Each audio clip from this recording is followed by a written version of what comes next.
Kaugnayan dito sa napanood nyo yung video nung sa Puerto Princesa, yung mga naging biktima nitong ito, yung illegal parang tuklaw, cigarettes, sinasabi nila tuklaw cigarettes.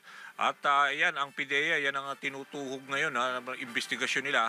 Makakausap natin si Attorney Joseph Frederick Calulot, ang spokesperson ng PIDEA.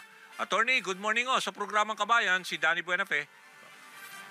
Magandang umaga ho, Sir Danny. Magandang umaga rin ho sa mga nakikinig at nanonood sa ating palatuntunan.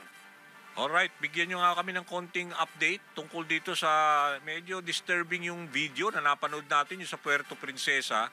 Yung mga nangingisay, lalo na yung mga kabataan na parang biktima sila nitong black cigarette na tinatawag na tuklaw. Ano ho ba ang parang history nito? Bigyan nyo kami ng ang latest do sa investigasyon ninyo.